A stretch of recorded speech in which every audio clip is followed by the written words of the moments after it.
எங்கள் அன்பின் பிதாவே, அருமையான வேளையில் உம்முடைய வார்த்தைகளை கேட்கும்படியாய் வந்திருக்கிறோம் சுவாமி. நீர் எங்களோடு பேசுவீராக ராஜா. பேசுகிறவர் நீங்கள் அல்ல, பரிசுத்த ஆவியானவர் என்று சொன்ன வார்த்தையின்படி இந்த வார்த்தைகள் ஒவ்வொன்றும் நல்ல நிலத்தில் விதைந்த விதையாக 30, 60, 100 பலன் கொடுக்கும்படி ஆவியானவர் இந்த வேளை முழுவதையும் பொறுப்பெடுத்துக் கொள்வீராக ராஜா. உம்முடைய வார்த்தைகளை என் வாயிலே அருளி உடைய கரத்தின் நிழலினால் மறைப்பீராக. கேட்கிற ஒவ்வொருவருக்கும் பிரயோஜனம் உண்டாகும்படி இந்த வார்த்தைகள் ஆவியும் ஜீவனுமாய் வெளிப்படும்படியாய் ஜெபிக்கிறோம் சுவாமி. உடைய கரத்தில் இந்த வேளை முழுவதையும் ஒப்பு கொடுக்கிறோம். தடைகள் எல்லாவற்றையும் நீக்கி போடுங்க. உங்க நாமத்தை மகிமைப்படுத்துங்க. எல்லா துதி கன மகிமை உமக்கே செலுத்துகிறோம். இயேசுவின் நாமத்தில் ஜெபிக்கிறோம் நல்ல பிதாவே, ஆமேன் ஆமேன். ஹல்லேலூயா. கர்த்தர் இந்த மாதத்திலே நம்மோடு பேசி நம்மை ஒரு பூஸ்டப் பண்ணுகிறார். ஹல்லேலூயா. நம்மை ஒரு திடப்படுத்துகிறார், நம்மை ஸ்திரப்படுத்துகிறார். இந்த மாதத்தில் கர்த்தர் சொன்ன ஒரு வார்த்தை ரொம்ப சந்தோஷமாக இருந்தது, ரொம்ப ஆச்சரியமாக இருந்தது. போன மாதத்தில் கர்த்தர் உங்களுக்கு ஒரு வாக்குத்தத்தம் கொடுத்திருக்கிறேன் என்று சொல்லி ஒரு வாக்கை கொடுத்து அதற்கு பின்பாக தான் நான் செய்தியை ஆரம்பித்தேன்.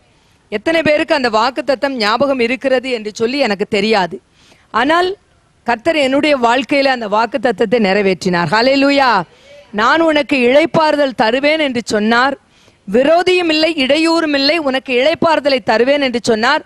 அதே வண்ணமாக ஜூலை மாதம் முழுவதிலும் கர்த்தர் எனக்கு விரோதமாய் எழும்பியிருந்த எல்லா சூழ்நிலைகளையும் மனிதர்களையும் கர்த்தர் அமர பண்ணினார். ஹல்லேலூயா.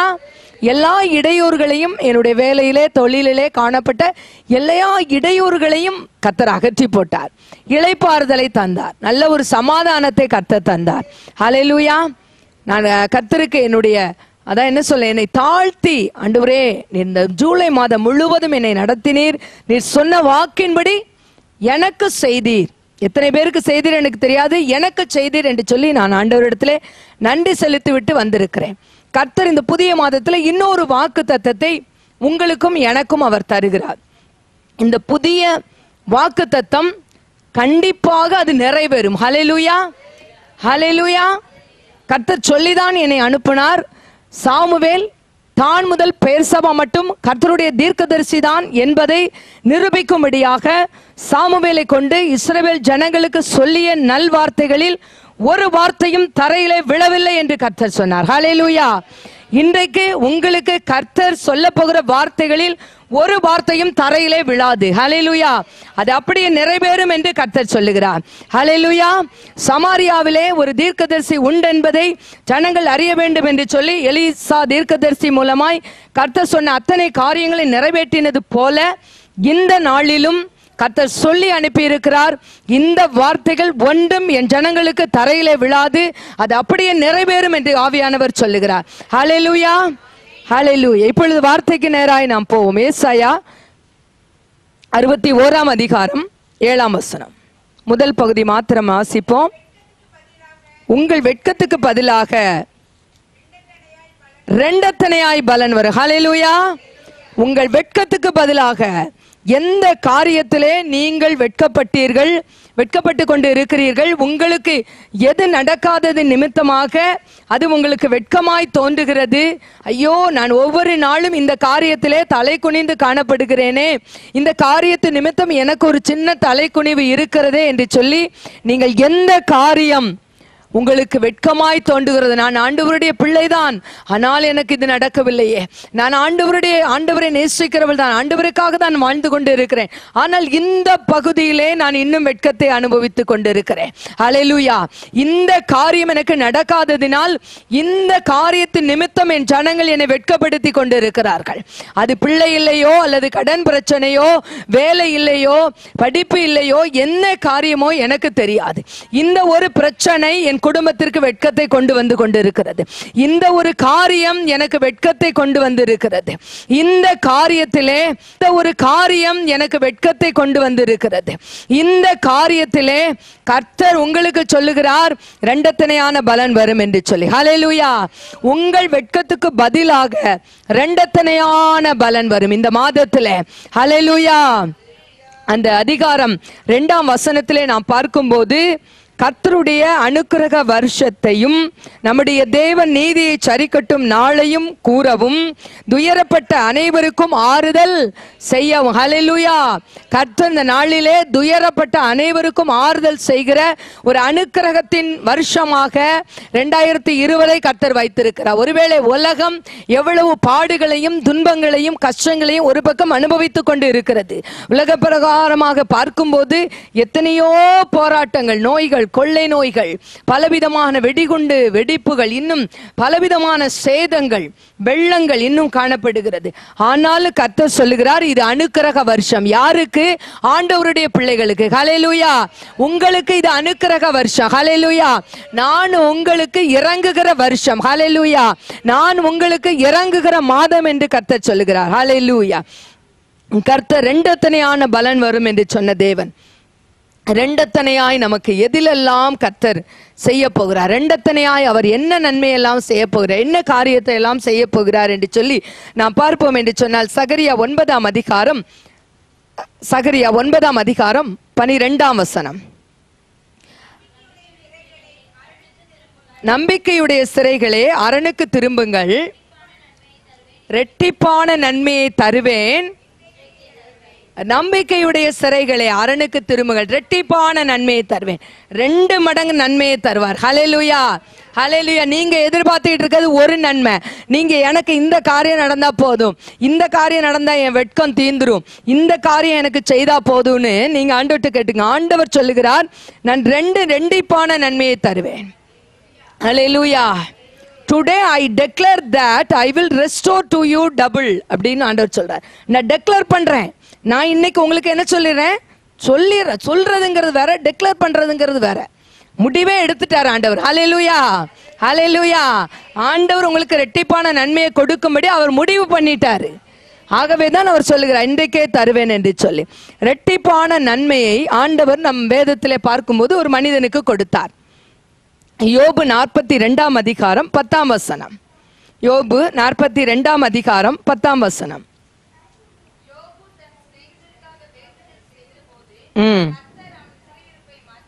ஆமென். யோபுவுக்கு முன்னிருந்த எல்லாவற்றை பார்க்கிலும் ரெண்டத்தனையாய்,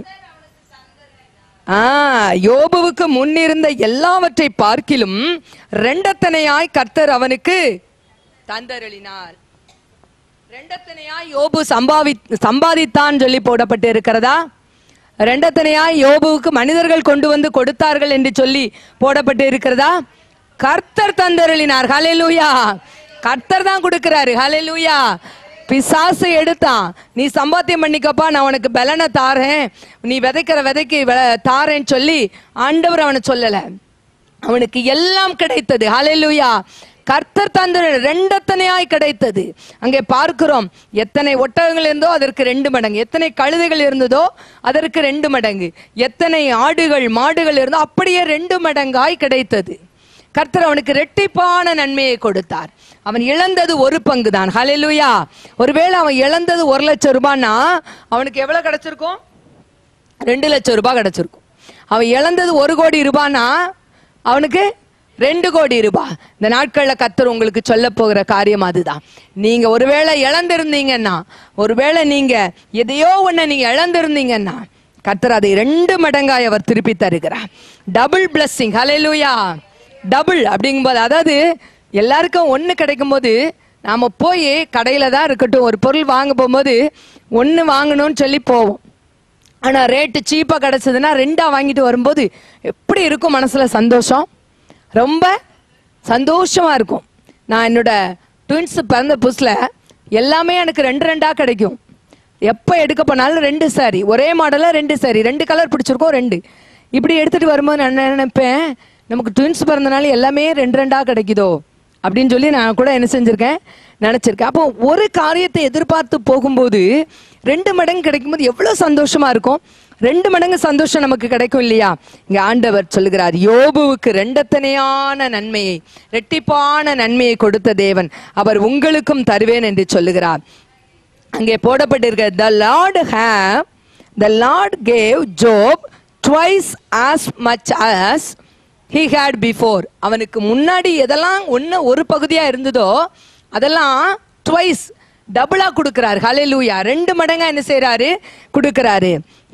எப்போ அப்படி கொடுத்தாருன்னு நம்ம பார்க்கும்போது யோபு 42 அதிகாரம் 7, 8, 9, 10 இந்த 4 வசனங்களை நாம தியானிக்கும் போது அங்க யோபு பேசுன மாதிரி அவங்க சிநேகிதர்கள் என்ன செய்யலையா? நிதானமாய் பேசவில்லையா? அவங்க நிதானமா பேசல. அவங்க பேசுனதெல்லாம் ஆண்டவருக்கு பிரியமில்லாது இருந்ததா. யோபு முதல்ல என்ன செஞ்சாரு? முதல்ல யோபு அப்படிதான் பேசினாரு.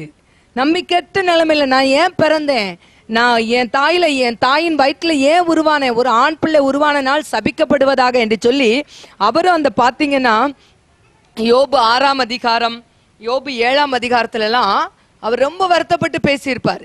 யோபு 7ஆம் அதிகாரம் பாருங்க, யோபு 14ஆம் அதிகாரம் 7ஆம் வசனத்திலிருந்து 10ஆம் வசனம் வரைக்கும் நீங்க பாத்தீங்கன்னா ரொம்ப அவர் என்ன பண்ணிருப்பாரு? ஒரு நம்பிக்கையற்ற நிலைமையில அவர் என்ன செய்வாரு? பேசியிருப்பார். ஒரு மரத்தை குறிச்சாவது ஒரு நம்பிக்கை உண்டு. அந்த மரத்தை வெட்டி போட்டா அது என்ன செய்யும்? திரும்ப தழுக்கும். நான் என்ன செய்ய போறேன்? இனி சாக போகிறேன். என் நிலைமை ரொம்ப எல்லாமே முடிஞ்சு போச்சு. நான் சாக போறேன். நான் செத்த பிறகு ஒண்ணுமே என்னைய செய்ய முடியாது. நான் பிழைக்கவே முடியாது. நான் செத்துட்டா அவ்வளவுதான் அப்படின்னு சொல்லி அவர் ரொம்ப நம்பிக்கையற்ற நிலைமையில பேசுறாரு. 13ஆம் வசனம் பாருங்க. நீர் என்னை பாதாளத்தில் ஒளித்து என்னை மறைத்து என்னை திரும்ப நினைக்கும்படி எனக்கு ஒரு காலத்தை குறித்தால், எனக்கு என்ன நினைக்கிறதுக்கு ஒரு காலத்தை குறிக்க மாட்டீங்களா? எவ்வளவு காலம்தான் என் வாழ்க்கையில இப்படியே ஓடிக்கிட்டு இருக்கு, என்ன நீங்க நினைக்க மாட்டீங்களா? என்ன நினைக்கிறதுக்குன்னு ஒரு காலத்தை வச்சிருக்கீங்களான்னு கூட கேட்கிறாரு. அதுக்கு அடுத்த வசனத்துல யோபு 14:14 எனக்கு பிழைப்பானோ, எனக்கு மாறுதல் எப்போது வரும் என்று எனக்கு குறிக்கப்பட்ட போராட்டத்தின் நாளெல்லாம் நான் காத்திருக்கிறேன். அவருக்கு ஒவ்வொரு நாளும் ஒரு போராட்டம், ஒவ்வொரு நாளும் போராட்டமா கழிஞ்சுது. ஒவ்வொரு நாளும் அவருக்கு பிரச்சனையா இருந்தது. ஐயோ எப்ப இந்த நாள் முடியும், எப்ப இந்த பிரச்சனை முடியும், எப்ப இந்த போராட்டம் உபத்திரவம் முடியும் அப்படின்னு சொல்லி ஒவ்வொரு நாளும் அவர் என்ன செஞ்சாராம்? காத்திருந்தாரு. அப்படி நம்பிக்கையற்ற சூழ்நிலையில் இருந்த யோபுவை பார்த்துதான் கர்த்தர் சொல்றாரு, அவங்களுடைய சிநேகிதரை சொல்றாரு, நீங்க எல்லாம் என்ன செய்யுங்க? யோபு கிட்ட போங்க. யோபுட்ட என்ன செய்யுங்க? பலியிடுறதற்கு காளைகளையும். 7ஆம் வசனம் பாருங்க, யோபு 42:7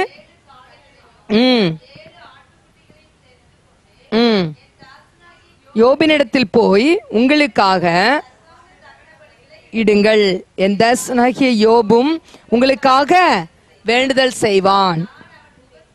பார்த்து என் தாசனாகிய யோபு பேசினது போல நீங்கள் என்னை குறித்து நிதானமாய் பேசவில்லை. அங்க யோபு எல்லாம் அவருடைய ஆதங்கத்தெல்லாம் ஆண்டவருடைய சமூகத்துல கொட்டி தீர்த்து, அதுக்கப்புறம் அவருடைய மனது என்ன செஞ்சது? மாறி ஆண்டவரை பத்தின நம்பிக்கை வந்து நிதானத்துக்கு வந்துட்டாரு. எப்படி? முதல்ல ஒரு பிரச்சனையை கேள்விப்பட்ட உடனே நம்ம எப்படிதான் இருப்போம்? சரி பார்ப்போம் ஒன்றும் அப்படியா சொல்லுவோம். அப்படியே உள்ள என்ன செய்யும்? கொதிக்கும், அப்படியே எரியும், அப்படியே என்ன செய்வோன்னே தெரியாது. அப்படியே ரொம்ப வார்த்தைகள்லாம் சில சமயங்கள்ல நம்மள அறியாமலே என்ன செஞ்சிருவோம்? ரொம்ப கொட்டிடுவோம். ஐயோ இப்படியா அப்படியான்னு சொல்லி ரொம்ப டென்ஷன் ஆயிடுவோம்.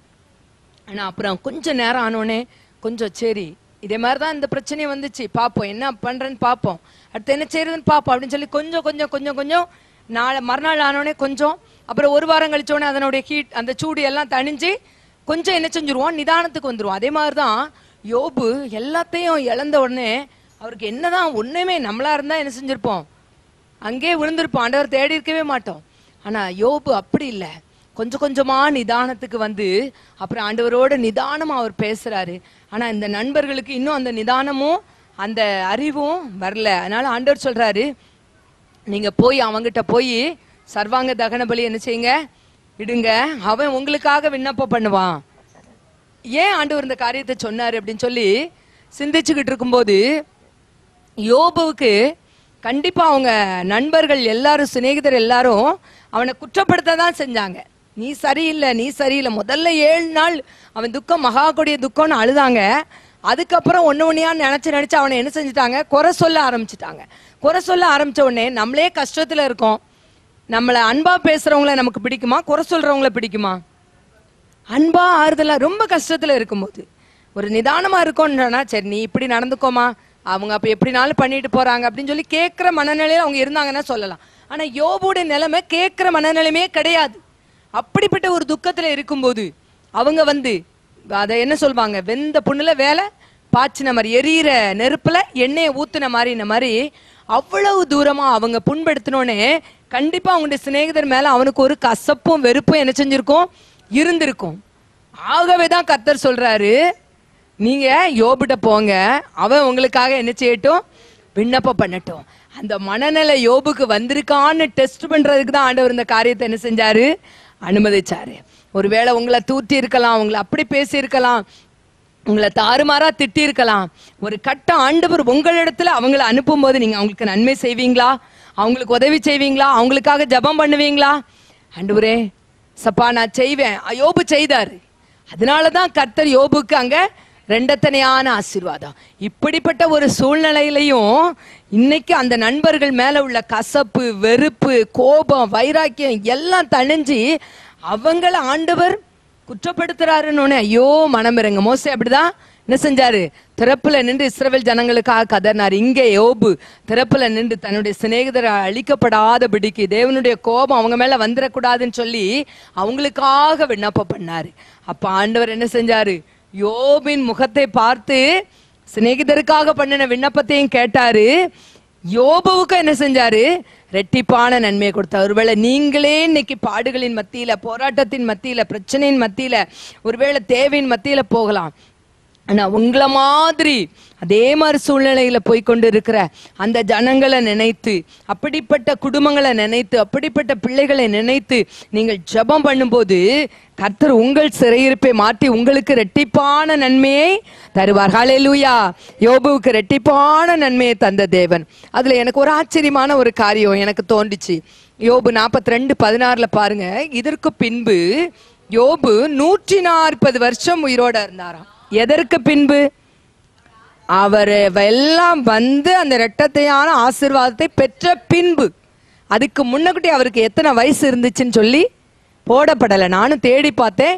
ஒருவேளை உங்களுக்கு தெரிஞ்சா நீங்க சொல்லுங்க. நானும் 2-3 அதிகாரத்தை வாசித்து பார்த்தேன். நிறைய அவருடைய ஆயுசை பத்தி அவர் பேசின காரியத்தெல்லாம் எடுத்து பார்த்தேன். அவருக்கு எந்த வயசுல பிரச்சனை வந்துச்சு, எந்த வயசுல அவர் எல்லாத்தையும் இழந்தாருன்னு சொல்லி போடப்படலை. அதுக்கு அவர் எத்தனை காலம் பாடுகளை அனுபவித்தாரு, அந்த வயதுல இருந்து அவர் அந்த மீண்டு வருகிறதற்கு எத்தனை வருடங்கள் ஆனது. யோசேப்புக்கு போடப்பட்டிருக்கு. 13 வயசுல தகப்பன் வீட்டை விட்டு போனா 17 வருஷம் அவன் பாடுகளை அனுபவித்தான். பார்வோனுக்கு முன்பாக நிற்கும் போது 30 வயது உள்ளவனா இருந்தான். அப்ப 17 வருஷம் யோசேப்பு புடமிடப்பட்டான். அந்த கரெக்டா அந்த கால்குலேஷன் இருக்கு. ஆனா யோபுவுக்கு அப்படி இல்லை.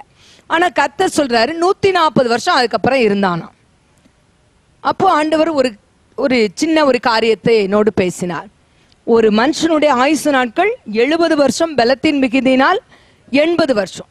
அப்ப 70 வருஷத்தை ஆண்டவர் குறிச்சிருக்காரு. இங்க யோபு அதுக்கப்புறம் எத்தனை வருஷம் வாழ்ந்திருக்காரு? 140 வருஷம் வாழ்ந்திருக்காரு.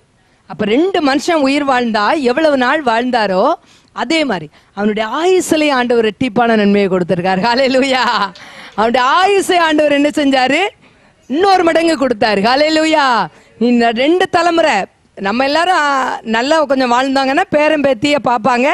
அவங்க கொஞ்சம் வளர்ற வரைக்கும் இருப்பாங்க. சிலர் பேரம்பேத்தி கல்யாணத்தையும் பார்த்துட்டு என்ன செய்வாங்க, மரித்து போவாங்க. இங்க இவர் 4 தலைமுறையை பார்த்து விட்டார். ஹல்லேலூயா. அப்ப ஆண்டவர் அங்க ஆயுசையும் அவருக்கு என்ன செஞ்சாரு, ரெட்டிப்பாய் கொடுத்தார். ஹல்லேலூயா. அப்ப ரெட்டிப்பான நன்மையை தருவேன் என்று சொன்ன கர்த்தர் யோபுவுக்கு ரெட்டிப்பான நன்மையை கொடுத்து அவனை ஆசீர்வதித்து அவனை மகிழ பண்ணினார். இன்றைக்கு அதே வண்ணமாக ரெட்டிப்பான நன்மையை நமக்கும் அவர் தருவேன் என்று வாக்கு பண்ணுகிறார். இன்னொரு காரியம், ரெட்டிப்பான சுதந்திரத்தை அவர் தரப்போகிறாராம். ஏசாயா 61 அதிகாரம் 7 வசனத்தின் பின்பகுதி. ஏசாயா 61. ரெட்டிப்பான சுதந்திரம் அடைவார்கள். உங்கள் வெட்கத்துக்கு பதிலாக இரட்டத்தனையாய் பலன் வரும். லட்சைக்கு பதிலாக தங்கள் பாகத்தில் சந்தோஷப்படுவார்கள். அதிநிமித்தம் தங்கள் தேசத்தில் இரட்டிப்பான சுதந்திரம் அடைவார்கள். நித்திய மகிழ்ச்சி அவர்களுக்கு உண்டாகும். அவர்களுடைய தேசத்துல கர்த்தர் அவங்களுக்கு கொடுத்த அந்த லேண்டுல, அந்த இங்கிலீஷ் பைபிள் அழகா போட்டிருந்தது, அந்த அவங்களுக்கு கொடுத்த அந்த தேசத்துல, அந்த லேண்ட் அப்படின்னா தேசம் அப்படின்னு சொல்லி போடப்பட்டு இருந்த அந்த தேசத்துல அவங்களுக்கு டபுள் போர்ஷனா. ஹல்லேலூயா, ஹல்லேலூயா. எல்லாருக்கும் ஒரு வீடுனா உங்களுக்கு 2 வீடு, அதே மாதிரி டபுள் போர்ஷன். ஹல்லேலூயா, டபுள் போர்ஷன். ஹல்லேலூயா, இரட்டிப்பான சுதந்திரமா. ஆண்டவரே, ஒரு காரியம் நடந்தா போதும், ஒரு இரட்டிப்பான சுதந்திரமா. ஆண்டவரே, ஒரு காரியம் நடந்தா போதும், ஒரு வீடு குடியிருக்கிறதுக்கு இருந்தா போதும், ஒரு ஆசீர்வாதம் இருந்தா போதும். ஒருவேளை நம்ம அப்படிதான் நினைக்கிறோம். ஆண்டவர் நினைக்கிறாரு, நான் உங்களுக்கு இரட்டிப்பான சுதந்திரத்தை கொடுக்கிறேன் அப்படின்னு சொல்லி. ஆண்டவரே, இரட்டிப்பான சுதந்திரம்னா என்னது அப்படின்னு ஆண்டவர்கிட்ட கேட்டாரு. சுதந்திரம்னா என்னது அப்படின்னு சொன்னா, உங்களுக்கு உரிய உடைமையா. அதுல பொசஸ் அப்படின்னு சொல்லி போடப்பட்டிருக்கிறது ஆங்கில வேதாகமத்துல. உங்களுக்கு எது உடைமைன்னு சொல்லி ஆண்டவர் தந்திருக்கிறாரா அதை 2 மடங்காய் தருவாரா உங்களுக்குன்னு சொல்லி. இப்ப இந்த ஒரு தகப்பனார் சொத்து பிரிக்கும் போது கீழ்பக்கம் உள்ள இடம் அண்ணனுக்கு, மேல் பக்கம் உள்ள இடம் தம்பிக்கு, பெரும்பாலும் அப்படி பிரிப்பாங்க. அப்ப கீழ்பக்கம் உள்ள இடம் அண்ணனுக்குன்னு பிரிக்கும், அது அண்ணனுக்குரிய உடைமை. ஒருவேளை அண்ணன் இஷ்டப்பட்டு அதை தம்பிக்கு என்ன செய்யலாம், கொடுக்கலாம். அப்போ உங்களுக்குரிய அந்த உடைமையை ஆண்டவர் இரட்டிப்பானதாய் தருவாரா. டபுள் போர்ஷன், 2 பகுதி. ஹல்லேலூயா.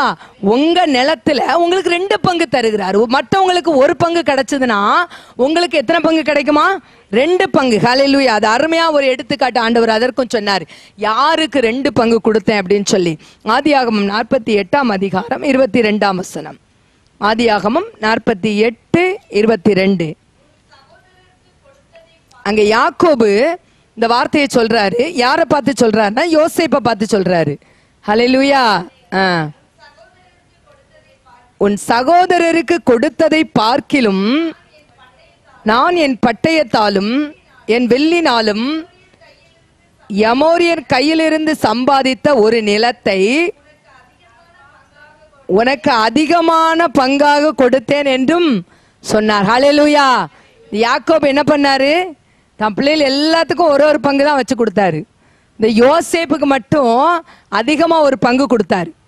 எப்படி கொடுத்தாரு, அதுக்கும் வேதாகமத்துல என்ன அதுக்கு அத்தாட்சி இருக்குது, அதுக்கும் வேதாகமத்துல விளக்கங்கள் இருக்கு. யோசேப்புக்கு மட்டும் 2 பங்கு கொடுத்தாராம். ஏன் 2 பங்கு கொடுத்தாருன்னா, இப்ப ரூபன், சிமியோன், லேவி, யூதா, இசக்கார், காத், நப்தலி, செபுலோன், இவங்க எல்லாரும் அப்படி ஒவ்வொருத்தருக்கும், பென்யமீன், இங்க எல்லாத்துக்கும் 1 பங்கு கொடுத்தாரு. அதே மாதிரி யோசேப்புக்கு கொடுத்திருந்தா யோசேப்புக்கு மட்டும் 1 பங்கு கொடுத்துருக்கணும். ஆனா யாக்கோபு என்ன பண்ணாரு, யோசேப்புக்கு சுதந்திரம் கொடுக்கல. அவன் பிள்ளைங்க 2 பேர் இருந்தாங்க பாத்தீங்களா, மனாசே, எப்ராஹிம். அவங்க 2 பேருக்கும் யோசேப்புக்குள்ள சுதந்திரத்துக்கு பதிலா 2 பங்கு கொடுத்துட்டார். அங்க ஒரு இடத்துல சொல்றாரு அவரு, பாருங்க 48ஆம் அதிகாரம் 5ஆம் வசனம் 6ஆம் வசனத்துல, நல்ல வாசிங்க. நான் முன்னிடத்தில் எகிப்துக்கு வரும் முன்னே உனக்கு எகிப்து தேசத்தில் பிறந்த உன் 2 குமாரரும் என்னுடைய குமாரர். அவங்க எனக்கு பேர பிள்ளைங்க கிடையாது, அவங்க எனக்கு பிள்ளைங்க. ரூபன், சிமியோன், லேவி மாதிரி அவங்க எனக்கு எப்ராஹிம், மனாசே என் பிள்ளைங்க. அந்த பிள்ளைங்களை நான் என் பிள்ளைங்களா எடுத்துக்கிட்டேன். இனிமே பிறக்க போற பிள்ளைங்க அது உன் பிள்ளைங்க. இவங்க 2 பேருக்கு பிறகு உனக்கு பிள்ளைங்க பிறந்தாங்கன்னா அது உன் பிள்ளைங்க.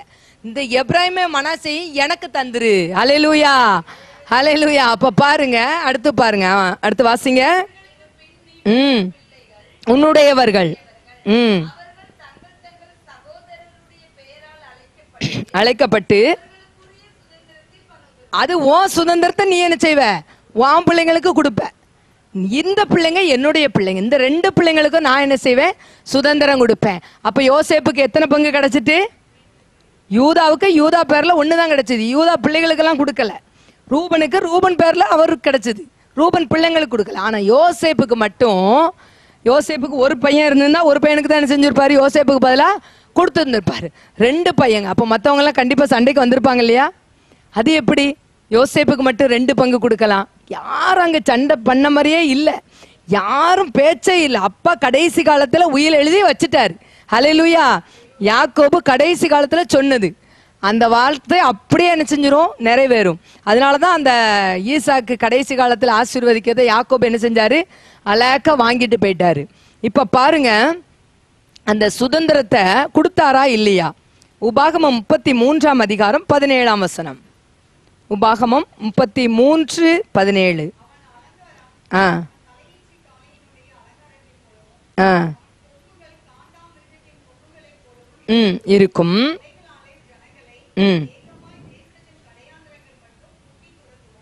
அவைகள் எப்ராயிமின் 10,000களும் மனாசேயின் 1000களுமானவைகள் என்றா.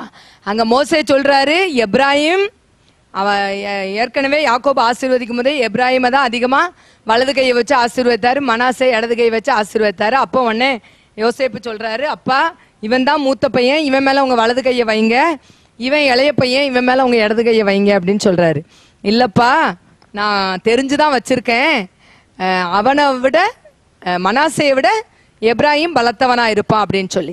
அதே மாதிரி இங்கேயும் அவர் சொல்றாரு, எப்ராயிமுக்கு 10,000மும் மனாசேக்கு 1000ங்களுமா. அப்ப 2 பேருக்கும் இங்க யாரு இந்த ஆசீர்வாதத்தை சொல்றாருன்னா மோசே தன்னுடைய கடைசி காலத்துல எல்லா யாக்கோபின் புத்திரர்களை குறித்து தீர்க்க தரிசனமா சொல்லும் போது யோசேப்புக்கு சொல்ற ஆசீர்வாதத்தை பிரிச்சு அழகா கடைசியில என்ன செய்யறாரு, சொல்லிடுறாரு. மற்றவங்களுக்கெல்லாம் பாருங்க, அவங்கவுங்க பேரால தான் உங்களுக்கு ஆசீர்வாதம் வரும். நீங்க அந்த அதிகாரம் முழுவதையும் வாசித்தீங்கன்னா செபுலோனை பத்தி தான் கொடுத்துருப்பாரு. செபுலோன பிள்ளைகளை பற்றி அங்க போடப்பட்டிருக்காது. ரூபனை பத்தி தான், ரூபனுடைய பிள்ளைகளை குறித்து அங்க ஆசீர்வாதம் இருக்காது. ஆனா அந்த யோசேப்புக்கு சொல்லிட்டு அவன் பிள்ளைகளே ஆண்டவர் அங்க இடத்துல மென்ஷன் பண்ணாரு. ஏன்னு சொன்னா அது 2 கோத்திரமா கணக்கிடப்பட்டது. ஹல்லேலூயா. லேவி கோத்திரத்துக்கு பதிலா லேவி ஒரு கோத்திரமா தெரிந்து கொள்ளணும். ஆனா லேவி கோத்திரத்துக்கு சொத்து என்ன செய்யாது, கிடையாது, சுதந்திரம் கிடையாது. அந்த கானானை பங்கிடும் போது லேவி கோத்திரத்துக்கு கிடையாது. ஆண்டவர் சொல்லிட்டாரு, உனக்கு சொத்தும் கிடையாது, சுதந்திரம் கிடையாது, நான் தான் உன் சுதந்திரம், நான் தான் உன் பங்கு. ஹல்லேலூயா. அதே மாதிரி இங்க அந்த லேவி 12 கோத்திரம் வரணுங்காண்டி யோசேப்புக்கு 2 கோத்திரம் கொடுத்ததுனால 12 என்ன செஞ்சுட்டு ஈக்குவல் ஆயிட்டு. இங்க பாருங்க, யோசுவா 16ஆம் அதிகாரம் 4ஆம் வசனம். யோசுவா அங்க பிரிச்சு கொடுக்கிறாரு. 16ஆம் அதிகாரம் ஃபுல்லாவே அங்க யோசேப்பின் புத்திரருக்கு எந்தெந்த பகுதிகள் எந்தெந்த இடத்துல கொடுத்திருக்காங்க, சுதந்திரித்தார்கள். அங்க யோசேப்பின் புத்திரராகிய மனாசேயும் எப்ராயிம். அதுக்கு முந்தி உள்ள அதிகாரங்கள் பிந்தி உள்ள அதிகாரங்களை நீங்க பாத்தீங்கன்னா இஸ்ரவேல் ஜனங்களுக்கு ஒவ்வொரு கோத்திரத்துக்கும் யோசுவா எந்தெந்த பகுதியை எந்தெந்த நாட்டில் உள்ள எந்தெந்த பகுதியை பங்கிட்டு கொடுத்தாருன்னு சொல்லி அழகா என்ன செஞ்சிருக்கு, போடப்பட்டிருக்குது. இந்த யோசுவா 16ஆம் அதிகாரத்துல யோசேப்பின் புத்திரருக்கு எந்த இடம் அப்படின்னு சொல்லி போடப்படும் போது அங்கே மனாசேக்கும் ஒரு தனி கோத்திரமாக்கி அவனுக்கும் பங்கு கொடுத்தாரு. எப்ராயிமும் ஒரு தனி கோத்திரமா கணக்கிடப்பட்டு எப்ராயிமுக்கு என்ன செஞ்சாரு, பங்கு கொடுத்தாரு. அப்ப இங்க யாக்கோபு சொன்னது அடுத்து மோசேக்கு பாஸ் ஆகி யோசுவா வரைக்கும் என்ன செஞ்சுட்டு வந்துட்டு, சரி அது அந்த காலம் சொன்னாருப்பா, ஏதோ ஒரு வேகத்துல சொல்லியிருப்பாரு, இப்ப அப்படிலாம் செய்ய முடியாது, பங்குனா ஒரு பங்கு தான் உனக்கு அப்படின்னு சொல்லி மோசேயும் சொல்லல, யாரும் சொல்லல, யோசுவாவும் சொல்ல. ஒரு ஆண்டவர் சொல்லிட்டாருன்னா ஒரு பையன் உங்களுக்கு எதிர்த்து என்ன செய்ய முடியாது, வர முடியாது. அவர் ஒரு சட்டத்தை இயற்றி உங்களுக்காக என்ன செய்வாரு, ஹல்லேலூயா, ஹல்லேலூயா. உங்களுக்கு கொடுக்கணும்னு ஆண்டவர் சித்தம் வச்சிருந்தாருன்னா அவர் எழுதாத சட்டத்தையும் அவர் என்ன செய்வாரு, எழுதுவாரு. அவன் வேலை கிடையாது, ஆண்டவர் என் பிள்ளைக்கு கொடுன்னா அங்க ஒரு சட்டம் என்ன செய்யும், இயற்றப்படும். ஹல்லேலூயா. இங்க ஒரு புது சட்டம், ஒரே கோத்திரத்துக்கு 2 பங்கு. ஹல்லேலூயா. ஒரு கோத்திரத்துக்கு ஒரு பங்கு தான் நியாயம். ஆனால் கர்த்தர் சொல்றாரு, உனக்கு நான் ரெட்டிப்பான சுதந்திரம் தருவேங்காரு. அப்ப ரெட்டிப்பான சுதந்திரம் தருவேன்னு சொன்னா ரெட்டிப்பான சுதந்திரம் தருவாரு. அடுத்தது இன்னொரு ஆசீர்வாதம், ரெட்டிப்பான ஆசீர்வாதம் எதுன்னா 2 ராஜாக்கள் 2ஆம் அதிகாரம் 9ஆம் வசனம். நேரம் அதிகமாகிவிட்டது, ஆனா இதைத்தான் குறித்து உங்களுக்கு நிறைய விளக்கணும்னு சொல்லிட்டு அவர்கள் அக்கறைப்பட்ட பின்பு எலிசாவை நோக்கி, நான் முன்னை விட்டு எடுத்துக்கொள்ளப்படும் முன்னே. அதற்கு எலிசா, உம்மிடத்தில் உள்ள ஆவியின் வரம் எனக்கு ரெட்டிப்பாய் கிடைக்க வேண்டும். ஹல்லேலூயா. ஏன் அப்படி கேட்டாரு? உங்க ஆவியை எனக்கு தந்துட்டு போங்கன்னு கேட்டிருக்கலாம். இல்லைன்னா என்ன செய்யுங்க, என்னையும் உங்க கூட கூட்டிட்டு போங்க. இனி இந்த உலகத்துல எல்லாம் மோசமான ஆகாப் ராஜாவை பார்த்திருப்பாரு. எலியாவுக்கும் ஆகாப் ராஜாவுக்கும் வந்த சண்டையெல்லாம் அந்த எலிசா என்ன செஞ்சாரு? கேள்விப்பட்டிருப்பாரு, பார்த்திருப்பாரு. எலியாவை கொல்றதுக்கு ஏசபெல் செஞ்ச தந்திரங்கள் எல்லாம் அந்த எலிசா என்ன செஞ்சிருப்பாரு? பார்த்திருப்பாரு. யெகூ பண்ணினது, ஆசகை எல்லாம் பண்ணதும் அவருக்கு தெரிஞ்சிருக்கும். ஆனா அவர் என்ன சொல்றாரு? இந்த உலகத்துல நானும் வாழ்ந்து சாதிக்கணும்னா மோசமான உலகமா இருக்கு, பயங்கரமான உலகமா இருக்கு, ராஜாக்களை பார்க்கும்போதெல்லாம் பயமா இருக்கு. இந்த உலகத்துல நான் வாழன்னா உங்ககிட்ட இருக்கிற ஆவியின் வரம் எனக்கு ரெட்டிப்பாய் வேணும். ஹல்லேலூயா, ஹல்லேலூயா. நம்ம பிள்ளைகள் இன்னும் அதிகமா கேட்கணும். என் பிள்ளை என்ன பார்த்துக்கங்க, நீ உங்ககிட்ட இருக்கிற ஆவியின் வரம் எனக்கு 2 மடங்கு வேணும்னு. அவ பிள்ளை அதை பார்த்து கேட்கணும். எங்க பாட்டிக்கு எங்க அம்மாவுக்கு இருந்ததை காட்டிலும் எனக்கு அதிகமான வல்லமை வேணும், பரிசுத்தாவின் அபிஷேகம் வேணும்னு சொல்லி கேட்டாதான் இனிமே உள்ள காலத்துல பரிசுத்தமா என்ன செய்ய முடியும்? வாழ முடியும். போனை தொட்டா எல்லா பக்கமும் அசுத்தமா தான் இருக்கு, டிவியை போட்டா எல்லா பக்கமும் தேவையில்லாத காரியமா தான் இருக்கு. எங்க திரும்பினாலும் ஆண்டவரை விட்டு பிரிக்கிற காரியங்களும் ஆண்டவருடைய வல்லமை நமக்குள்ளாக குறைந்து போகிற காரியங்களும் தான் நடக்குது. இங்க அழகா கேட்கிறாரு எலிசா, உம்மிடத்தில் உள்ள ஆவியின் வரம் எனக்கு ரெட்டிப்பாய் கிடைக்க வேண்டும், ரெட்டிப்பான வரம் வேண்டும் என்று சொல்லி கேட்கிறார். அங்க அவருக்கு ரெட்டிப்பான வரம் கிடைத்ததா? அவர் சொல்றாரு, நான் என்னை எடுத்துக்கொள்ளப்படும் போது என்னை பார்த்தா கிடைக்கும், அப்படிதான் சொல்றாரு. அரிதான காரியத்தை கேட்டாய். 10ஆம் வசனம் பாருங்க. அதற்கு அவன் அரிதான காரியத்தை, இது ரொம்ப ரேரு, ரொம்ப கஷ்டம், கிடைக்கிறது ரொம்ப கஷ்டம்தான். உன்னை விட்டு நான் எடுத்துக்கொள்ளப்படுகையில் என்னை நீ கண்டால், இல்லாவிட்டால். அப்போ நான் நினைக்கிறேன் அந்த யோர்தானை கடந்து முதல்ல எரிகோ, அப்படிதானே? முதல்ல எரிகோல இருந்து பெத்தேலுக்கு வராங்க. பெத்தேல்ல இருந்து யோர்தானுக்கு அக்கறையில நிற்கும் போது நீ இங்க இருங்கிறாரு. அவர் அதையும் தாண்டி போறாரு. இவ்வளவு தூரம் வந்துட்டு கடைசியில எடுத்துக்கொள்ளப்படும் போது நம்ம எலியாவை பார்க்கலன்னா அவர் யாமையை கூட தட்டி முடிச்சிருக்க மாட்டாரு. நான் அப்படிதான் நினைக்கிறேன். அப்படியே பார்த்துட்டே இருந்திருப்பாரு, எலியாவை பார்த்துட்டே இருந்திருப்பாரு. எங்க ஒரு இமைப்பொழுதுல, ஒரு நொடி பொழுதுல மறுரூபமாக்கப்படுவோம் சொல்லி எழுதப்பட்டிருக்கிறது. ஒரு நொடியில இந்த எலியா கடந்து போயிருவாரோன்னு சொல்லி எமைய கூட தட்டாம அவர் அப்படியே எலியாவை பார்த்துட்டே இருந்திருப்பாருன்னு நினைக்கிறேன். அப்படி பார்த்ததுனாலதான் ஒரு நிமிஷம் கூட அவர் என்ன செய்யல, அலர்ட் ஆகல. ஒரு தண்ணி குடிக்க போறேன்னு போகல, ஒரு பாத்ரூம் போலேன்னு போகல, எங்கேயுமே அவர் என்ன செய்யல, போகல. எப்படியாவது இந்த எலியா, அது எத்தனை மணி நேரம் ஆச்சுதோ தெரியாது, அவங்க அந்த இடத்துக்கு வந்துட்டு எத்தனை மணி நேரம் ஆச்சோ எத்தனை நாள் ஆச்சோ தெரியாது. ஆனா எடுத்துக்கொள்ளப்படும் போது என்ன பார்த்தா உனக்கு கிடைக்கும்னு சொல்லிட்டாரு. அப்ப இவர் எடுத்துக்கொள்ளப்படும் போது நம்ம கண்டிப்பா பார்த்தே ஆகணும்னு சொல்லிட்டு அந்த எலிசா எவ்வளவு ஒரு வைராக்கியத்தோட இருந்திருப்பாரு இல்லையா? எலியாவுக்கு இருந்த வைராக்கியத்தை காட்டிலும் எலிசாவுக்கு அதிகமான வைராக்கியம் இருந்து எப்படியாவது இந்த உலகத்துல வாழ்ந்து காட்டணுங்கிற ஒரு வைராக்கியத்தோட ஆண்டவரிடத்துல இருந்து ரெட்டிப்பான வரத்தை பெற்றுக்கொண்டாரு. நாங்க கடந்த நாட்கள்ல ஆண்டவர் எனக்கு இதை குறித்து ஒரு சின்ன வெளிப்பாடை கொடுத்தாரு. ஆண்டவரே, அப்ப எலியாவுக்கு கொடுத்த வரத்தின் அளவை காட்டிலும், எலியாவுக்கு நீங்க கொடுத்த அந்த அபிஷேகத்தின் அளவை காட்டிலும் எலிசா 2 மடங்கு பெற்றுக்கொண்டார், 2 மடங்கு கேட்டார், 2 மடங்கு பெற்றுக்கொண்டார் என்று சொன்னால், எலியா அந்த உலகத்திலே வாழ்ந்த காலத்திலே அவர் செய்த அற்புதங்களை காட்டிலும் அதிகமாக எலிசா என்ன செய்ய வேண்டும், செய்திருக்க வேண்டும். அப்படிப்பட்ட ஒரு வெளிப்பாடை ஆண்டவர் எனக்கு கொடுத்தார். நான் வேதத்தை தியானிக்க ஆரம்பித்தேன். அப்பொழுது நான் ஜபத்துக்கு வந்த சகோதரி எடுத்து சொன்னேன், இப்படிப்பட்ட ஒரு வெளிப்பாடை ஆண்டவர் எனக்கு கொடுத்துருக்கா. கண்டிப்பாக நம்ம பைபிள்ல என்ன செய்யணும், எலியா என்னென்ன அற்புதங்கள்லாம் செய்தாரு, எலிசா என்னென்ன அற்புதங்கள்லாம் செய்தார் என்று சொல்லி நாம் தேடி பார்க்கும்போது ஒருவேளை எலியா செய்த அற்புதங்களை காட்டிலும் அப்படியே 2 மடங்கு எலிசா செய்திருந்தால் உண்மையாகவே அவருக்கு ஆவியின் வரம் ரெட்டிப்பாய் கிடைத்திருக்கும் என்று சொல்லி ஆவியானவர் என்னோடு பேசினபடியினால் நாங்கள் அதை குறித்து தியானித்தோம். அப்படியே பார்த்தால் எலியா செய்த 10 அற்புதங்கள் வேதத்தில் எழுதப்பட்டு இருக்கிறது. எலிசா செய்த 20 அற்புதங்கள் வேதத்தில் எழுதப்பட்டு இருக்கிறது. ஹல்லேலூயா. எலியா 10 அற்புதங்கள் செய்திருக்கிறார் என்று சொல்லி போடப்பட்டு இருக்கிறது. எலிசா 20 அற்புதங்கள் செய்தார் என்று சொல்லி. ஒருவேளை நீங்கள் பெண் வைத்திருந்தால் நீங்கள் குறித்து கொள்ளுங்கள். நான் ரொம்ப சுருக்கமாக அந்த அற்புதங்களை உங்களுக்கு வேகமாக நான் சொல்லி நான் கடந்து செல்ல ஆசைப்படுகிறேன். 1 ராஜாக்கள் 17ஆம் அதிகாரம் 1ஆம் வசனம். நம்ம எல்லாருக்கும் வேதத்தை நாம் அதிகமாய் வாசித்தபடியால் நீங்கள் அந்த பகுதியை வாசித்தால் நேரமாகிவிடும். நான் உங்களுக்கு சொல்லுகிறேன். அங்கே 17:1 சொல்றார், இந்த வருஷத்துல மழையும் பனியும் பெய்யாதிருக்கும். 1 ராஜாக்கள் 17:1. எலியா முதலாவது சொன்ன காரியம், இந்த வருஷத்துல என்ன செய்யாது, பனியும் மழையும் பெய்யாது. அதே மாதிரி 3 வருஷமும் 6 மாதமும் மழை என்ன செய்யல, பெய்யவில்லை. அவர் சொன்ன வார்த்தை நிறைவேறியது. ஹல்லேலூயா.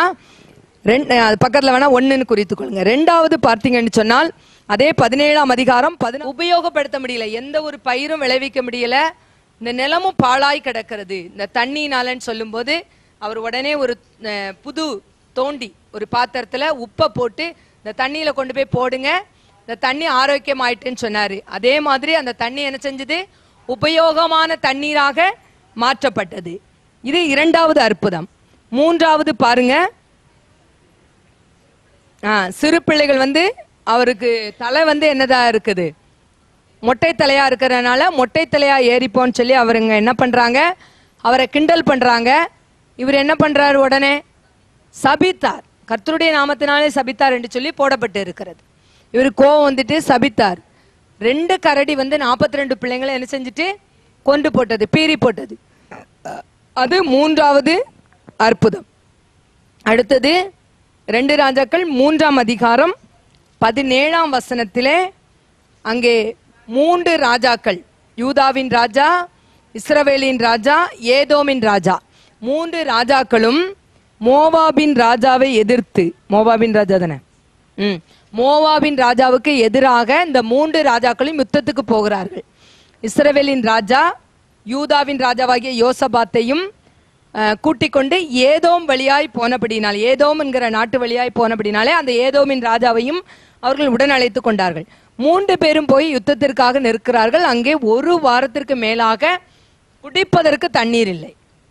ஒருவேளை சாப்பிடுவதற்கு ஒன்றுமில்லை என்று சொன்னால் கூட கொஞ்சம் தாக்கு பிடிக்க முடியும், குடிப்பதற்கு தண்ணீர் இல்லை. இவங்க எல்லாத்தையும் கொண்டு போயிருக்காங்க, இவங்க குதிரைகள், ஆடு மாடுகள், எல்லா மிருக ஜீவன்கள் எல்லாம் போயிருக்கு. எல்லாம் தண்ணீர் இல்லாதனால ரொம்ப என்ன செஞ்சுறாங்க, சோர்ந்து போயிட்டாங்க. அப்ப இப்படிப்பட்ட சூழ்நிலை எப்படி நம்ம அந்த எதிரி நாட்டை ராஜாவை ஜெயிக்க முடியும், முடியாது. அப்போ அங்கே எலிசா தீர்க்கதரிசிட்ட கேட்கும் போது அவர் சொல்றாரு, நீங்க வாய்க்கால முதல்ல வெட்டுங்க அப்படின்னு சொல்றாரு. அப்போ வாய்க்கால வெட்டுங்க, தண்ணி வரட்டும் அதுக்கப்புறம் வாய்க்கால வெட்டுவோம். தண்ணி இல்லாம இருக்கும்போது வாய்க்கால வெட்டுறது அரிதான கஷ்டமான காரியம், செய்ய முடியாத ஒரு காரியம், சரியா? அப்போ ஆனா வாய்க்கால வெட்டுங்க, இந்த பள்ளத்தாக்கு தண்ணீரால் நிரப்பப்படும், காற்றையும் காண மாட்டீர்கள், மழையும் காண மாட்டீர்கள். அப்ப ஏதோ வழியாய் தண்ணி வந்துச்சு. இவங்க இஸ்ரவேலின் ராஜாவும் யூதாவின் ராஜாவும் ஏதோ வழியா மோவாபியரை எதிர்த்து நிக்கிறாங்க.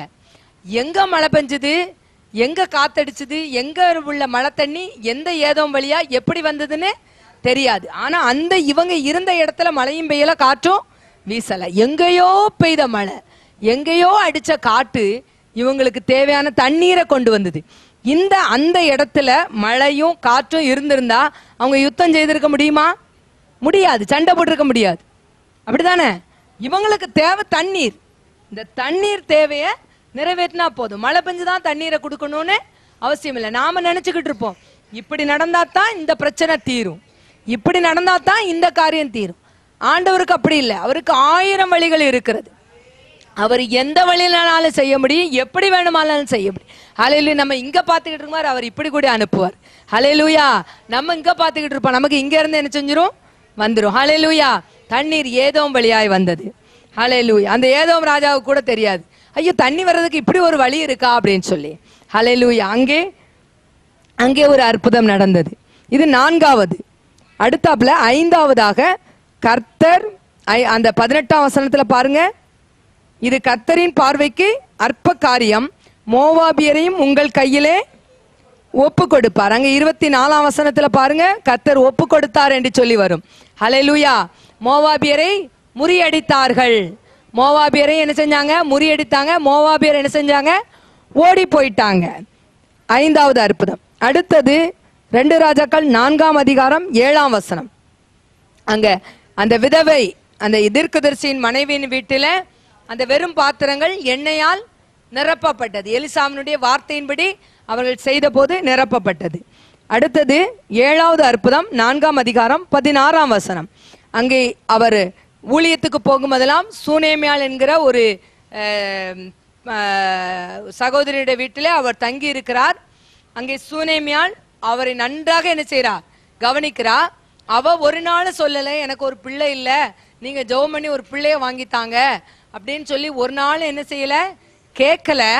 ஆனா இந்த எலிசாவா என்ன செய்யறாரு, கட்டாயமா கேயாசிய பார்த்து கேட்கிறாரு, நம்மளை இவ்வளவு அழகா கவனிக்கிறாள, அவளுக்கு ஏதாவது குறை இருக்கா கேளுப்பா, ராஜாவிட்டையாவது யார்ட்டையாவது நான் போய் ஏதாவது காரியத்தை சாதிக்கணும்னா நான் சாதிச்சு கொடுக்கேன், என்னை இவ்வளவு தூரம் நம்மளை இவ்வளவு தூரம் கவனிக்கிறா, ஏதாவது நான் அவளுக்கு செய்யணும். அவருடைய உள்ளத்துல என்ன செஞ்சது, ஆண்டவர் அவரை ஏவினார், ஏதாவது அவளுக்கு செய்ய என்று சொல்லி. அப்போ உங்களுக்கு ஒரு தேவை வருதுன்னா யார் உள்ளத்தையாவது ஆண்டவர் என்ன செய்வாரு, எழுப்பி. ஹல்லேலூயா, ஹல்லேலூயா. யாரையாவது தூங்க விட மாட்டாரு. ஹல்லேலூயா, ஹல்லேலூயா. ரொம்ப ஆச்சரியமா இருந்தது. கடந்த வாரத்துக்கு முந்தின வாரம் அண்ணன் சொல்லிட்டு இருந்தாங்க, இப்ப ரெக்கார்டிங்க்கு மைக் வந்து என்னது கிளியரா இல்ல, இந்த ஃபேன் போட்டா அந்த மைக் என்ன செய்ய மாட்டேக்கு, எடுக்க மாட்டேக்கு. அப்ப இன்னொரு மைக் நமக்கு வாங்க தான் செய்யணும் அப்படின்னு சொல்லி கொண்டு இருக்கும்போது நான் நினைத்தேன், இப்போ மைக் வாங்கினா நல்ல மைக் வாங்கினா குறைஞ்சது 8000 சம்திங், 6000லேருந்து 8000 ஆகும் அப்படின்னு என்னுடைய இது கணிப்பு.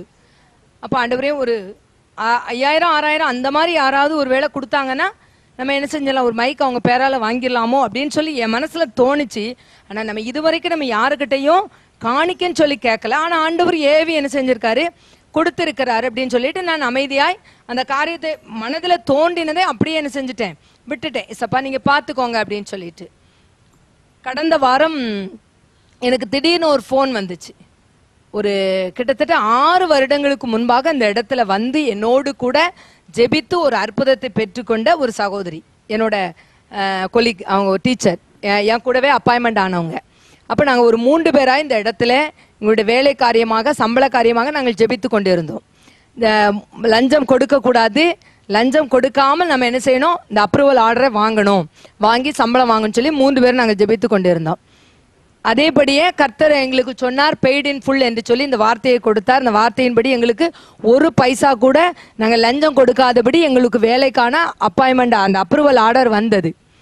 ஆனால் அந்த சகோதரி அந்த நாளிலே அவர்கள் இங்கு ஜெபித்து கொண்டு இருக்கும் போது நினைத்தார்களாம், எனக்கு பைசா செலவில்லாமல் லஞ்சம் கொடுக்காமல் நான் எனக்கு வேலைக்கு சம்பளம் கிடைத்தது என்று சொன்னால் நான் இந்த இடத்திற்கு ஏதாவது ஒன்று செய்வேன் என்று சொல்லி 6 வருடங்களுக்கு முன்பு 2014ஆம் ஆண்டு ஜூலை மாதம் எங்களுக்கு வேலை கிடைத்தது. 2014 டிசம்பர் ஜனவரி அந்த மாதங்களில நாங்கள் ஜெபித்து கொண்டிருந்தோம்.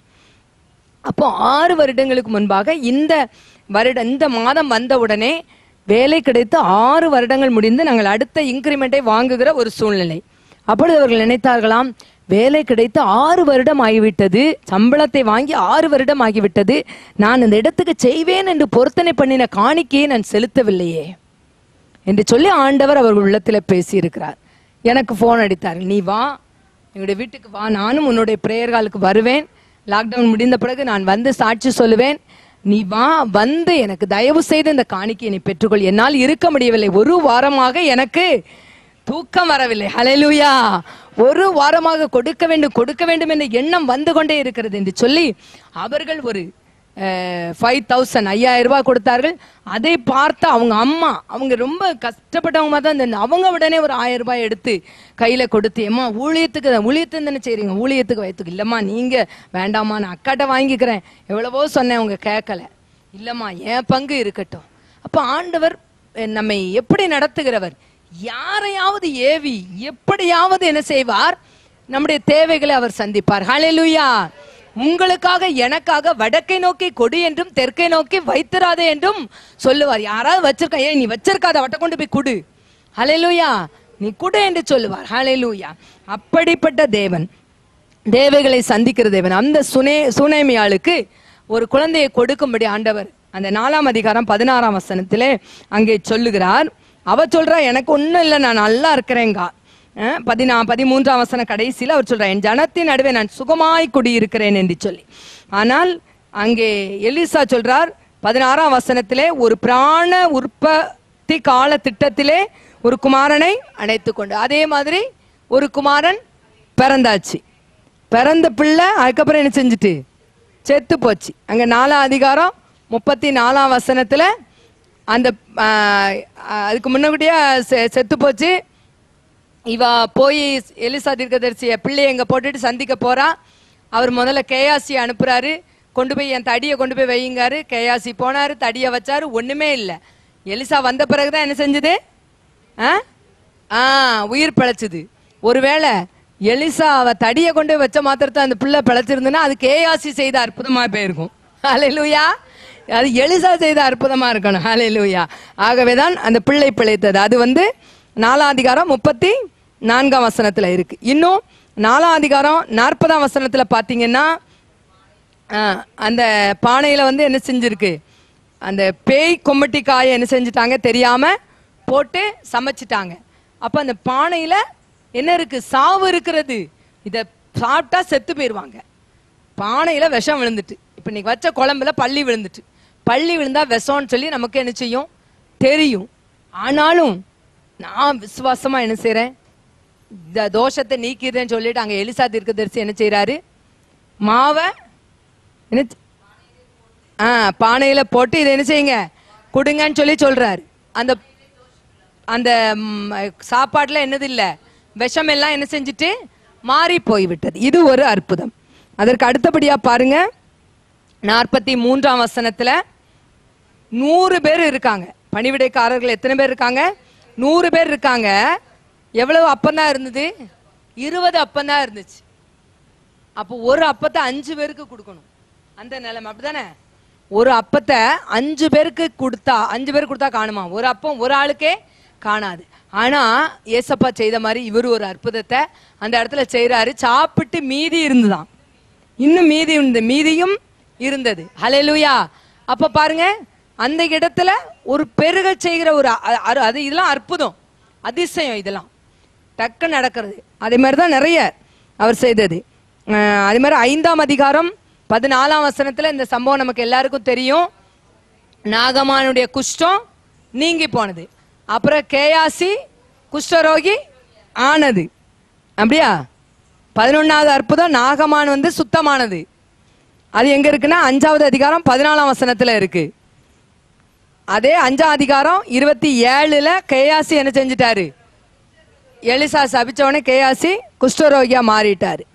6ஆம் அதிகாரம் 56ஆம் அதிகாரம் எத்தனாம் வசனம்? 5ஆம் வசனத்துல கோடாரி என்ன செய்து? இரவலா வாங்கப்பட்ட கோடாரின்னு கேட்கும்போது உடனே ஒரு கொப்பை வெட்டி அந்த இடத்துல போட்ட உடனே கோடாரி என்ன செஞ்சது? மிதந்தது. ரொம்ப ஆச்சரியமா இருக்கு. நம்முடைய காலத்துல எல்லாம் இப்படிப்பட்ட அற்புதங்கள் ஆண்டவர் நம்ம கதை கேட்ட மாதிரி கேட்டுக்கிட்டு இருக்கோம். ஆண்டவர் செய்தார் என்று சொன்னால் இந்த ஏரியால ஒருத்தர் அங்க இருக்க மாட்டாங்க. அவ்வளவு பேரும் ஆண்டவர்கிட்ட என்ன செய்வாங்க? ஓடி வந்த இடம் காணாது. நான் நினைச்சேன், நான் கற்பனை பண்ணிக்கிடுவேன், அடிக்கடி கற்பனை பண்ணுவேன். இதுல ஒரு ரூஃபை போட்டு இங்க இருந்து இதுக்கும் ஒரு இடையில ஒரு சென்டிங் பாலத்தை போட்டு டோட்டல் 5 சென்ட் இடத்துலயும் ஒரு டென்ட் போடணும். ஹல்லேலூயா. நாளொன்று வரும், கர்த்தர் செய்வார், கடற்கரை மணலத்தனையான ஜனம் உன் வசமாய் திரும்பும் என்று கர்த்தர் சொன்னார். ஹல்லேலூயா. அந்த நாளுக்காக நான் எதிர்பார்த்து கொண்டு இப்படியெல்லாம் என்னுடைய கற்பனை ஓடிக்கொண்டு இருக்கிறது. இதை ரூஃப் ஆக்கணும், 2க்கு இடையில ஒரு பாலத்தை போடணும், டோட்டலா 5 சென்ட் இடத்துலயும் கூட்டத்துக்கு டென்ட் போடணும். ஹல்லேலூயா. ஹல்லேலூயா. அடுத்தது பாத்தீங்கன்னா இதுவரைக்கும் 13 சொல்லியிருக்கேன். அடுத்தது 14வது அற்புதம், 2 ராஜாக்கள் 6:17. அங்க சொல்றாரு, இந்த எலிசா தீர்க்கதரிசியை பிடிக்கிறதற்கு அந்த சீரிய ராஜா அவன் வீட்டுக்குள்ள ஒவ்வொரு ஆலோசனை பண்றான். அரை வீட்டுக்குள்ள ஆலோசனை பண்றான், அமைச்சர்களுக்குள்ள ஆலோசனை என்ன ஆலோசனை பண்ணாலும் இதை இஸ்ரவேலின் ராஜாவுக்கு எலிசா தீர்க்கதரிசி என்ன செஞ்சிருந்தாரு? சொல்லியிருந்தாரு. ஏய் நீ அங்க போகாத, அங்க பதிவிட வச்சிருக்கான், ஏய் நீங்க போகாத. எப்படி இவனுக்கு தெரியுது? நான் என் வீட்டம்மா கூட பேசிக்கிட்டு இருக்கிறது இவருக்கு எப்படி தெரியுதுன்னு அவனுக்கு ஒருத்தன் சொல்றான், ஏன் அங்க ஒருத்தன் இருக்கான், எலிசா தீர்க்கதரிசின்னு ஒரு ஆள் இருக்காருப்பா, அவன் நீ வீட்டுக்குள்ள பேசுறதா அவன் காதுக்கு என்ன செய்யும்? கேட்கும். அவனுக்கு எல்லாம் தெரிஞ்சிடும் அப்படின்னு. அப்ப அவனை போய் பிடிப்போ அப்படின்னு சொல்லி ராணுவத்தை அனுப்புறாரு இந்த சீரிய ராஜா. ராணுவத்தை அப்ப அவனை பிடிச்சு கொண்டு வா அப்படி. என்னமோ அவர் சுண்டைக்கா மாதிரியும் இவர் பெரிய ஆள் மாதிரியும் அவர் நினைச்சிட்டு சொல்றாரு. எனக்கு அந்த எலிசா தீர்க்கதரிசி சொல்ற ஒரு வார்த்தை எனக்கு ரொம்ப பிடிக்கும். அப்படியே என்னுடைய அந்த உள்ளத்துல அப்படியே ஒரு உசுப்பேத்தும். சமாரியாவில் ஒரு தீர்க்கதரிசி உண்டுங்கிறத அவன் அறியணும் அப்படின்னு சொல்லி ஒரு வார்த்தை சொல்லுவார். அப்ப சொல்லுவேன், நான் தூத்துக்குடியில ஒரு தீர்க்கதரிசி இருக்குங்கிறத இந்த ஜனங்களை அறியணும். ஹல்லேலூயா. அப்படியே ஒரு வேகம் எழும், ஆண்டவரே தூத்துக்குடியில ஒரு தீர்க்கதரிசி இருக்குங்கிறத இந்த ஜனங்களை அறியும்படி செய்யுங்க அப்படின்னு சொல்லி. அப்ப இந்த வேலைக்காரன் வந்து பயப்படுதான், ஐயோ வந்திருக்காங்களே அப்படின்னு சொல்லி. இவங்க எந்த கூட்டம் தான், இவருடைய கண்ணு வந்து என்னது, மாம்ச பிரகாரமான கண்ணுக்கு இந்த கூட்டம் தெரியுது. அங்க எலிசாவுக்கு என்ன கண்ணு திறந்திருக்கு, ஆவிக்குரிய கண்ணு திறந்திருக்கு. ஆவிக்குரிய கண்ணு திறக்கப்பட்டதுனால அவர் சுத்தி இருக்கிற அக்னிமயமான குதிரைகள், ரதங்கள், மலையை சுத்திலும் அப்படியே தேவதூதர்களும் அக்னிமயமாவும் இருக்கிறது அவருக்கு தெரியுது. உடனே ஆண்டவர் சொல்றாரு, எலிசா சொல்றாரு, ஆண்டவரே இவன் பயப்படுதான், ஆண்டவரே ரொம்ப பயப்படுதான், இவன் கொஞ்சம் கண்ணை திறந்து விடுங்க அப்படின்னு சொல்ற. உடனே ஆண்டவர் கண்ணை திறந்து விடுறாரு. கேயாச்சி பார்த்த உடனே பயமெல்லாம் என்ன செஞ்சுட்டு ஓடி போயிட்டு, அங்கே சீரியர் ராணுவம்லாம் வர்றாங்க. அவங்கள பார்த்து, ஆண்டவரே இவங்க கண்ணு மயக்கம் உண்டாகட்டும், ஆண்டவரே இவங்க கண்ணெல்லாம் தெரியாம போட்டுன்னு சொல்றாரு. அங்க என்ன செஞ்சுட்டு அவங்க கண்ணெல்லாம் மங்கி தடவிட்டு தெரியுதாங்க. இங்க வாங்க உங்களுக்கு வழியை காமிக்கன்னு சொல்லி எலிசா தீர்க்கதரிசி யாருக்கிட்ட கூட்டிட்டு போயிருந்தாரு, ராஜா கிட்ட போய் கூட்டிட்டு போயிருந்தாரு. உடனே ராஜா சொல்றாரு, இவங்களை நான் வெட்டி போட்டுறட்டுமா தகப்பனே, வெட்டி போட்டுறட்டுமான்னு கேட்காரு. உடனே எலிசா சொல்றாரு, நீ சண்டை போட்டு கூட்டிட்டு வந்த பாரு, அதனால வெட்டி போடட்டும்னு கேட்கியோ, அவ்வளவு வரைக்கும் ஒழுங்கா சாப்பாடு வை, சாப்பிட்டுட்டு திருப்தியா போட்டோம் அப்படின்னு சொல்லி. நீங்க யோசிச்சு பாருங்க, இந்த கதைக்கு பின்னாடி சம்பவம் இருக்கு. அப்போ உடனே சாப்பாடு வைக்காரு, எல்லாரும் சாப்பிட்டு, யாரு எதிரி சண்டை போட பிடிக்க வந்தவனை சாப்பாடு கொடுத்து அனுப்புவோம். சத்துரு என்ன செய்யாரு, பசியோட இருந்தா நீ அவனுக்கு ஆகாரம் கொடு, தாகமா இருந்தா தண்ணீர் கொடு, அப்படி செய்தா நீ அவன் தலையின் மேல எரிகிற தழல குவிப்ப, அவனுக்கு கூல் பண்ணுவேன்னு அர்த்தம் இல்ல. நீ அப்படி செய்யும்போது அவன் தலையில பத்திக்கிட்டு எரியும். ஐயோ நம்ம இப்படி செய்தான், அவ அப்படி செய்தாளேன்னு. ஹல்லேலூயா. அங்க கண்மயக்கம் உண்டாச்சு. அங்க என்னாச்சு, அங்க சாப்பாடு கொடுத்து அனுப்புறாங்க. இந்த மனுஷன் போனானே, இந்த சீரியா ராஜா, சரி நல்லபடியா நம்மளை கவனிச்சு அனுப்புனானே, அடுத்தாப்புல அவன் சண்டைக்கு வராம இருந்தானா, சண்டைக்கு வந்தான். வந்து என்ன செஞ்சான், ஃபுல்லா அடுத்த அதிகாரத்துல வருது, சமாரியாவை ஃபுல்லா முற்றுகை போட்டுட்டான். ஒரு பக்கம் போக முடியல, சாப்பாட்டுக்கு எங்கேயும் போக முடியல. இப்ப நம்ம கோட்ஸ் நகரை ஃபுல்லா என்ன செஞ்சுட்டாங்க, லாக் பண்ணிட்டாங்கன்னா வெளியே போகக்கூடாதுன்னா எவ்வளவு நாளைக்கு உள்ள இருக்கிறத வச்சு சாப்பிடுவோம். காய்கறி வாங்க வெளியே போகக்கூடாது, அரிசி வாங்க வெளியே போக, என்ன வெளியே போகக்கூடாதுன்னா கமலக்கா கடை மட்டும் இருக்கும், இருக்கிறத கொடுத்துட்டு அவங்க என்ன செய்வாங்க. அப்ப நம்ம அப்படிப்பட்ட ஒரு முற்றுகை போடப்பட்டதுனால பஞ்சம் அதிகமாயிட்டு, ரொம்ப அதிகமாயிட்டு. அப்ப இந்த இஸ்ரவேலின் ராஜாவுக்கு கோவம், சரியான கோவம் வரும். யார் மேல கோவம் வரும், எலிசா மேல கோவம் வரும். இன்னைக்கு வந்து நடக்கலைன்னா எலிசா தலை அவர் தலை மேல என்ன செய்யாது, கழுத்து மேல இருக்காது அப்படின்னு என்ன செஞ்சுட்டாரு, பேசிட்டாரு. அன்னைக்கே நான் அவனை வெட்டி போட்டிருப்பேன், அன்னைக்கே அவனை வெட்டி போட்டு இன்னைக்கு அவன் வந்திருப்பானா, சாப்பாடு கொடுத்து அனுப்புன்னு சொல்லி அனுப்பி விட்டாரு. இப்போ பாரு அவன் திருப்பி சண்டைக்கு வந்து நின்று, இந்த அவன் ஒரு பக்கம் சண்டைக்கு வந்து நிற்கான், ஒரு பக்கம் பஞ்சம். அப்போ எலிசா ஒன்று சொல்றாரு பாருங்க, 2 ராஜாக்கள் 7ஆம் அதிகாரம் 1ஆம் வசனத்துல, நாளைக்கு நேரத்துல, ஹல்லேலூயா, இந்த வார்த்தையை நல்லா பிடிச்சுக்கோங்க. நாளைக்கு நேரத்துல சில காரியங்களை நம்ம கேட்கும் போது, ஆண்டவரே நாளைக்கு நேரத்துல அப்படின்னு சொல்லிக்க, சில நேரத்துல ஆண்டவர் சொல்லிருக்காரு இன்றைக்கு செய்வேன்னு சொல்லுவார். அந்த வார்த்தைகள் அப்படியே நிறைவேறும். என்னுடைய வாழ்க்கையில ஆண்டவர் நிறைவேறு, ரெட்டிப்பான நன்மையை தருவேன், இன்றைக்கே தருவேன்னாரு. அன்றைக்கு ராத்திரி 11:55 அந்த வார்த்தை என்ன செஞ்சிச்சு, நிறைவேறிச்சு. அதே மாதிரி சிலருக்கு சொல்லும் போது நாளைக்கு நேரத்துல பாரு, நாளைக்கு நேரத்துல அந்த வார்த்தை உங்களுக்குள்ள அப்படியே இதாகும் போது நீங்க என்ன செய்யுங்க, அப்படியே கேட்ச் பண்ணிக்கோங்க. எனக்கு தான் நாளைக்கு இந்த காரியத்தை செய்வாருன்னு சொல்லி. நாளைக்கு நேரத்துல இப்படி விற்கும் 1 மரக்கால் கோதுமை. அப்போ அப்படி அப்படி பஞ்சமெல்லாம் நீங்கி போகும். அப்போ உடனே அந்த பிரதானி சொல்றான், அவன் சாதாரணமா சொல்றான், வானத்தை திறந்தாலும் மதகையே திறந்தாலும் இப்படி நடக்கும் ஐயா, குடிக்க சாப்பிட ஒண்ணும் இல்லாம இருக்கு அப்படின்னு சொல்லி அவர் சொல்றாரு. அப்போ உடனே எலிசா சொல்றாரு, நீ பாப்ப சாப்பிட மாட்டேன், நீ நம்பலல்ல, நீ பாப்ப சாப்பிட மாட்டேன் அப்படின்ட்டாரு. புதிய ஏற்பாட்டு காலமா இருந்தா கூட சகரியா ஊமையா தான் போனாரு. இங்க பழைய ஏற்பாட்டு காலத்துல எல்லாம் என்ன செய்ய முடியாது, ரொம்ப பேச முடியாது. பிரதானி என்ன செஞ்சிட்டாரு, அங்க 2 அற்புதம் நடக்கு. 16ஆம் வசனத்துல அதே மாதிரி 1 மரக்கால் கோதுமைமா 1 சேக்கலுக்கும் 2 மரக்கால் வாறு கோதுமை 1 சேக்கலுக்கும் விற்கப்பட்டது. ஏன்னு சொன்னா ஆண்டவர் சீரியர்களுக்கு ரதங்களின் சத்தத்தையும் இறைச்சலின் சத்தத்தையும் கேட்க பண்ணினார் என்று சொல்லி அங்க 6ஆவது வசனத்துல இருக்கு. இவன் போய் சண்டை போடல, எலிசா தீர்க்கதரிசி போய் சண்டை போடல, யாருமே சண்டை போடல. அங்க ஆண்டவர் சும்மா இருக்கவன் காதுலலாம் ஒரே இறைச்சல் கேட்டான், அவன் பயந்து ஓடிட்டான். இவன் எத்தனையோ ராஜாவை கூட்டிட்டு நம்மகிட்ட வந்துட்டான் போல அப்படின்னு சொல்லி அங்க அஸ்திவாரத்தை என்ன செஞ்சுட்டாரு, லேசா அசைச்சு விட்டாரு. சீரியா என்ன செஞ்சிடான், ராஜா ஓடியே போயிட்டான். அவன் கொண்டு வந்து போட்டது, அவனுக்குன்னு சாப்பிட கொண்டு வந்து போட்டது வச்சது எல்லாத்தையும் போட்டுட்டு போயிட்டான். இப்ப இங்க என்ன கிடைக்குது? சும்மா கிடைக்குது எல்லாம். ஹல்லேலூயா. எப்படி இஸ்ரவேல் ஜனங்களை வெள்ளியோடும் பொன்னோடும் புறப்பட பண்ணினாரோ அதே மாதிரி இங்க எல்லாம் என்னது? சும்மா கிடைக்கி. ஒரு காலத்துல நீங்க கஷ்டப்பட்டு ஓடி ஓடி சம்பாத்தியம் பண்ணி உழைச்சு பார்த்திருப்பீங்க, ஒன்னும் கிடைச்சிருக்காது. இன்னொரு காலம் வரும், சும்மா அள்ளிட்டு போற மாதிரி அள்ளிட்டு போவீங்க. ஹல்லேலூயா, ஹல்லேலூயா. ஒருத்தர் அப்படிதான் செய்வாரு. அப்ப அந்த பஞ்சமும் நீங்கிச்சு. 16ஆம் வசனத்துல, 1வது வசனத்துல சொன்னாரு, 16ஆம் வசனத்துல அந்த அற்புதம் நடந்தது. இது 16வது அற்புதம். அடுத்தது 17வது அற்புதம். நீ பாப்ப, நீ சாப்பிட மாட்டேனாரு. அதே மாதிரி அந்த பிரதானி வழியில இருந்தாரு. எல்லாரும் மிதிச்சுட்டு போனதுல சாப்பாடு அள்ளுறதுக்கு தான் ஓசியில கிடைக்கணும், அங்க ஓடுவாங்களே கூட்டம். அதே மாதிரி கோதுமை கிடைக்கு, அது கிடைக்கணும்னு எல்லாரும் நினைச்சிருந்தாங்க. ஓடுனதுல இவன் வழியில இருந்திருக்கான், மிதிச்சு இவன் செத்தே போயிட்டான். எல்லாரும் ஓடி போய் அள்ளிட்டு வரதை பார்த்துருப்பான் ஒளிமுக வாசல்ல உட்காந்துட்டு. ஆனா இவன் என்ன செய்யல? சாப்பிடல. அப்போ இது ஒரு அற்புதம். 17வது. அடுத்தது பாத்தீங்கன்னா 2 ராஜாக்கள் 8ஆம் அதிகாரம் 1ஆம் வசனம்.